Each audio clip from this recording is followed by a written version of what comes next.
ছিল বলে আমার আল্লাহ পুরা পৃথিবী হুজুরের দেওয়ানা করে দিয়েছে। খবর নিয়ে রাখো, পুরপুরা জমিনে চলে যাও। আপনার আমার বিশ্বে রয়েছে মুজাদুল জামান কুতুবুল আলা আমিনুল শরিয়াত আল্লাহ তাআলা রহমাতুল্লাহ আলাইহি হুজুরকে কত চেষ্টা কত মেহনত করার পরে আল্লাহ পাক হুজুরকে মাকামটা বড় করে দিয়েছে। হুজুর চেষ্টা করেছিল বললে ইসকে ফানাতিল্লাহ হয়েছিল বলে আল্লাহ হুজুরের সম্মানকে, হুজুরের ইজ্জতকে, হুজুরের মাকামকে, হুজুরের মান সম্মানকে পুরপুরা জমিনকে আলোয় আলোকিত করে দিয়েছে।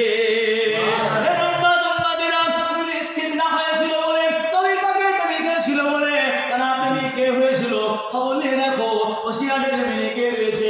আল্লামা বাংলা আল্লামা রুহুল আমিন রহমাতুল্লাহ আলাইহি হুজুর ইসকে ফানাতিল্লাহ হয়েছিল বলে হুজুর যখন আল্লামা হুজুর রাবিকে চিনেছিল, একজন যে ছেলে ছিল, হুজুর যখন হুজুর হাতে হাত দিল আল্লাহ হুজুরের মাকামটা আল্লাহ নবীর ওসিলা করে ইসকে ফানাতিল্লাহ হওয়ার কারণে আল্লাহ হুজুরকে বড় আল্লামা করে দিয়ে